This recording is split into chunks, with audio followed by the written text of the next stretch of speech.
ओम शांति। आज 11 दिसंबर 2021 की साकार मुरली। आज बाबा ने कहा, मीठे बच्चे, तुम अभी वंडरफुल रूहानी यात्री हो। तुम्हें इस यात्रा से 21 जन्मों के लिए निरोगी बनना है। प्रश्न, सतयुग में कौन सी चीज काम नहीं आती है जो भक्ति मार्ग में बाप के काम आती है? उत्तर, दिव्य दृष्टि की चाबी। सतयुग में इस चाबी की दरकार नहीं रहती। जब भक्ति मार्ग शुरू होता है तो भक्तों को खुश करने के लिए साक्षात्कार कराना पड़ता है। उस समय ये चाबी बाप के काम आती है, इसलिए बाप को दिव्य दृष्टि दाता कहा जाता है। बाप तुम बच्चों को विश्व की बादशाही देते हैं, दिव्य दृष्टि की चाबी नहीं। गीत है मरना तेरी गली में। ओम शांति। मीठे मीठे रूहानी बच्चों ने गीत सुना। रूहानी बच्चों को अंग्रेजी में कहा जाता है स्पिरिचुअल चिल्ड्रन, स्पिरिचुअल फादर और स्पिरिचुअल चिल्ड्रन। अब यह तो रूहानी बच्चे जानते हैं कि हम आत्माओं को वहां शरीर तो है नहीं, इसलिए वहां कोई रूरियान हो नहीं सकती। रूह से रूरियान अर्थात वार्तालाप तब हो जब दोनों को शरीर हो। आत्माओं को यहाँ तो अपना अपना शरीर है, बाकी जो नॉलेजफुल रूहानी बाप है उनको अपना शरीर नहीं है, वो है ही निराकार। बच्चे समझते हैं कि शांति धाम में हम आत्माएं अशरीरी रहती है, जैसे बाप भी अशरीरी वह विचित्र है, ऐसे तुम आत्माएं भी बिना शरीर के वहां रहती हो। यह समझने की बात है। कहते भी हैं नंगे आए हैं नंगा जाना है, यानी यह शरीर रूपी वस्त्र वहां नहीं होगा। आत्मा जब शांति धाम में रहती है तो अशरीरी है, शांति में रहती है। अब रूहानी बाप ये नॉलेज देते हैं। सारी दुनिया में रूहानी बाप और कोई है नहीं, और सभी है जिस्मानी बाप। रूहानी बाप खुद कहते हैं मैं अशरीरी हूँ। बात करने समय शरीर का आधार लेना पड़ता है।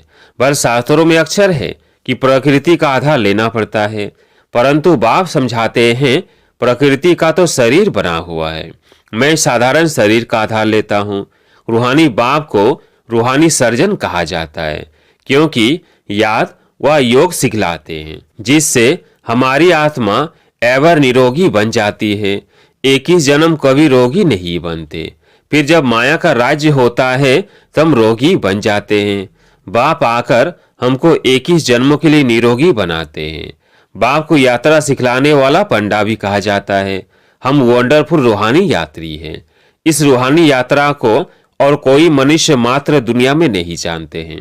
भारत खास और दुनिया आम, हमेशा ऐसे कहा जाता है। खास हमको यह रूहानी यात्रा सिखलाई जाती है। कौन सिखलाते हैं? Spiritual father. जिस्मानी यात्राएं तो मनुष्य जन्म जन्मांतर करते आए हैं। कोई कोई तो एक जन्म में 2-4 यात्राएं भी करते हैं। वो कहेंगे जीव आत्माओं की यात्रा, और यह है आत्माओं की यात्रा। यह बड़ी समझने की बातें हैं। चलते फिरते बुद्धि में बाबा को याद रखना है तो अंतमति सो गति हो जाएगी। बाबा की याद में हम बाबा के पास चले जाएंगे। अब तुम रूहानी बच्चों को रूहानी बाप यह यात्रा सिखलाते हैं। गीता में मन मना भव अक्षर है, परंतु उनका अर्थ भी कोई समझते नहीं है। बाप कहते हैं मुझे याद करो तो तुम्हारे पाप भस्म होंगे। फिर क्या होगा? तुम बच्चे जानते हो। हम यहाँ से तमो प्रधान से शतो प्रधान बन जाएंगे। इस समय सब तमो प्रधान है। सारा झाड़ जड़ जड़ीभूत हो गया है। अब आत्मा शतो प्रधान कैसे बने? वापिस घर में कैसे जाए? वहां तो पवित्र आत्मा ही रहती है। फिर यह शरीर धारण करते रजो तमो में आती है। हर चीज की स्टेज होती है। गाते भी हैं दुनिया बदल रही है। इनको कहेंगे पुरानी दुनिया आयरन एजेड। नई दुनिया को कहा जाता है गोल्डन एज सतयुग। अब बच्चों की बुद्धि में यह होना चाहिए, जब सतयुग था तो आदि सनातन देवी देवता धर्म था। अभी वह धर्म नहीं है। डिटिज्म, इस्लामिज्म, बुद्धिज्म, क्रिश्चियनिज्म यह मुख्य है। युगों पर भी समझाया है कि मुख्य 4 युग है। बाकी यह ब्राह्मणों का संगम युग है गुप्त। परमपिता परमात्मा ही आकर ब्राह्मण देवता क्षत्रिय धर्म स्थापन करते हैं। ये सब बातें बच्चों को याद रखनी है और अपना बुद्धि योग बाप के साथ रखना है। मूल बात ही है विक्रमाजीत बनने की। बरोबर हम शतो प्रधान पवित्र थे। असूल में 24 कैरेट सोना थे, फिर शतों में आए 22 कैरेट बने, फिर रजों में 18 कैरेट, तमों में 9 कैरेट बने। सोने की डिग्री होती है, यह आत्मा की ही बात है। जैसे भ्रमरी छींची कीड़ों को ले आती है, उनको बैठ आप समान बनाती है, तुम भी भू भू कर मनुष्य से देवता बनाते हो। भ्रमरी कीड़े को ले आकर घर में एकांत में बिठाती है, उनमें भी कितना अकल है। तुम्हारी आत्मा में भी ड्रामानुसार पाठ नूंधा हुआ है। तुम जानते हो, कल पहले भी रूहानी बाप से हमने रूहानी ज्ञान सुना था, कल्प कल्प सुनते रहेंगे। नथिंग न्यू, यह भी बाप ही समझा सकते हैं। झाड़ को जानने वाला तो बीज है ना। बाप आते हैं तुमको त्रिकालदर्शी बनाने, तीनों कालों को नॉलेज देते हैं ना। तुमको जीते जी अडाप्ट करते हैं, जैसे कन्या को भी जीते जी अडाप्ट करते हैं कि हमारी स्त्री है। अब प्रजापिता ब्रह्मा की स्त्री तो है नहीं, तो ये अडाप्ट होते हैं परमपिता परमात्मा ब्रह्मा द्वारा अडाप्ट करते हैं। तुम भी कहते हो ये हमारा बाबा है, परमपिता परमात्मा बाप भी कहते हैं तुम मेरे बच्चे हो। वो शिव बाबा है रूहानी, प्रजापिता ब्रह्मा दादा है जिस्मानी। रूहानी बाप जब तक शरीर में ना आए तो नॉलेज कैसे सुनाए। परमपिता परमात्मा को ही नॉलेजफुल कहा जाता है। कोई भी प्रकार की नॉलेज हमेशा आत्मा में ही रहती है। जिस्मानी नॉलेज भी आत्मा ही पढ़ती है ना। परंतु तमो प्रधान होने के कारण आत्म अभिमान कोई को रहता ही नहीं। आत्म अभिमानी तुम अभी बनते हो। सतयुग में यह बातें नहीं समझाई जाएंगी। इस समय बाप कहते हैं तुम अपने को आत्मा समझ बाप को याद करो, क्योंकि पापों का बोझा इस समय सिर पर है, वो उतारना है। बाप को बुलाते भी इस समय है कि आकर पतितों को पावन बनाओ। आत्मा ही इम्प्योर तमो प्रधान बनी है, इसलिए बाप को याद करती है। भक्त कोई भी नहीं जानते कि परमपिता परमात्मा कोई बिनती है। बिंदी का तो मंदिर बना न सके, शोभा ही नहीं होगी। एक तो लिंग बनाते हैं, फिर साक्षात्कार के लिए कहते हैं हजारों सूर्य से तेजोमय है। क्या लिंग इतना तेजोमय है? जैसे अर्जुन के लिए दिखाया है ना, उनको साक्षात्कार हुआ तेजोमय रूप का। कहा हम तेज सहन नहीं कर सकते हैं। यह अक्सर सुना हुआ है ना। यहाँ भी शुरू में बहुतों को साक्षात्कार हुआ था, कहते थे बंद करो, हम सहन नहीं कर सकते।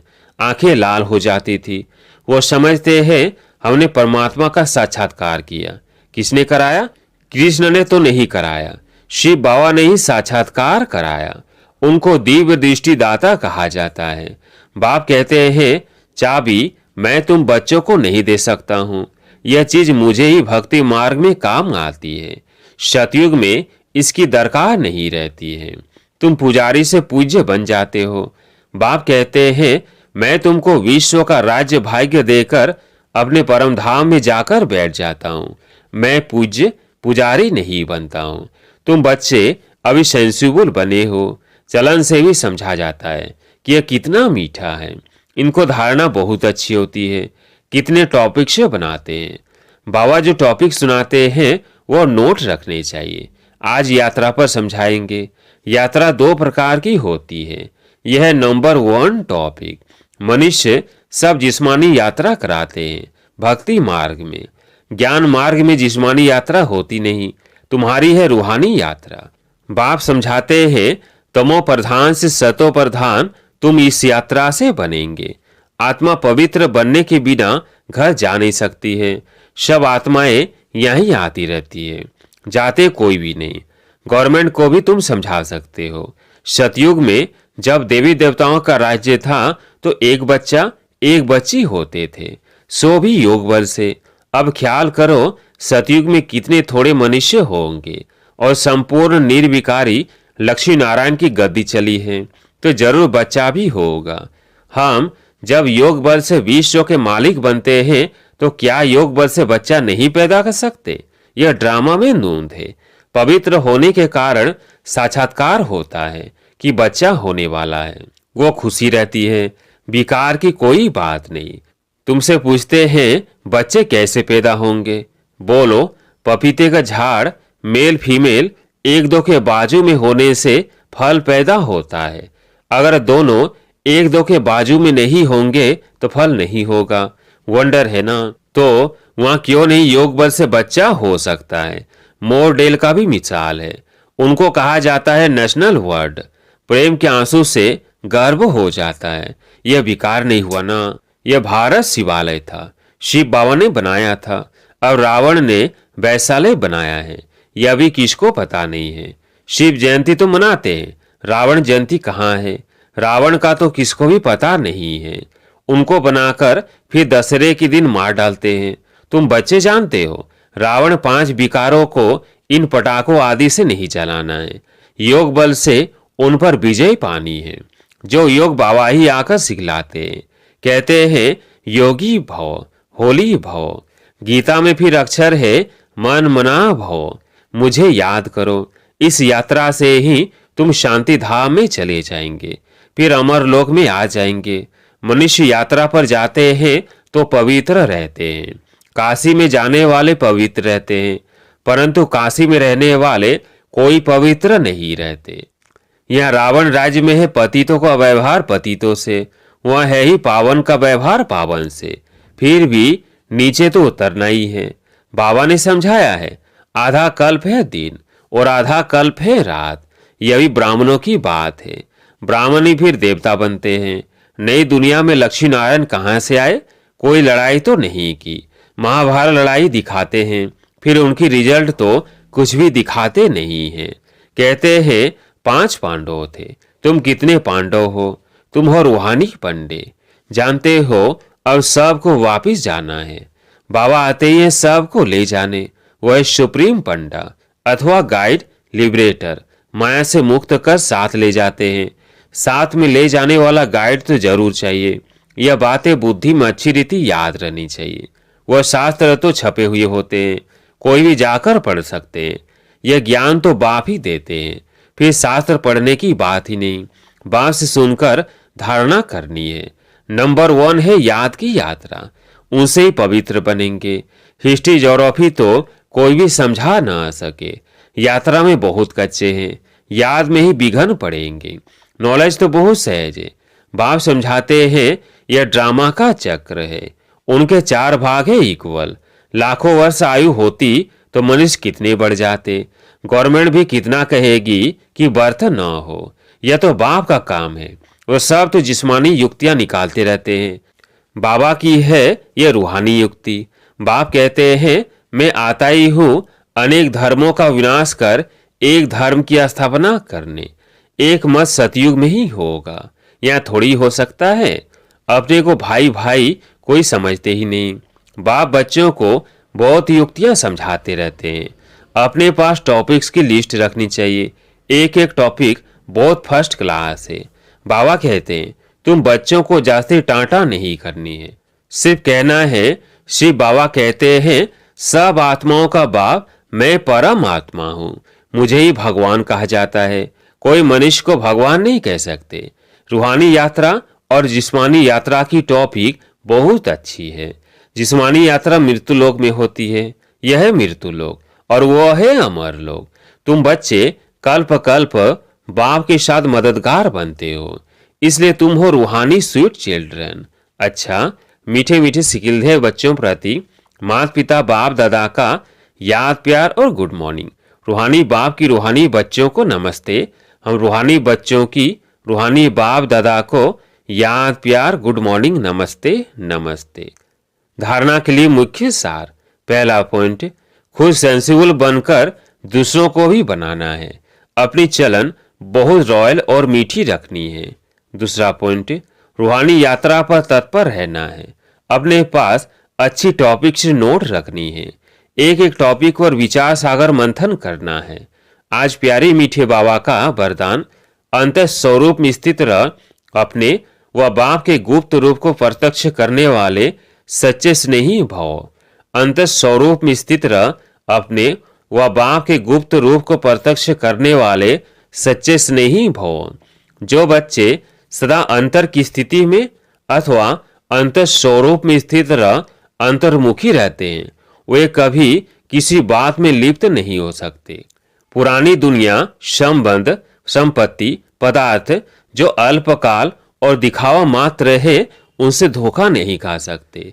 अंतर स्वरूप की स्थिति में रहने से स्वयं का शक्ति स्वरूप जो गुप्त है वह प्रत्यक्ष हो जाता है और इसी स्वरूप से बाप की प्रत्यक्षता होती है। तैसा श्रेष्ठ कर्तव्य करने वाले ही सच्चे स्नेही हैं।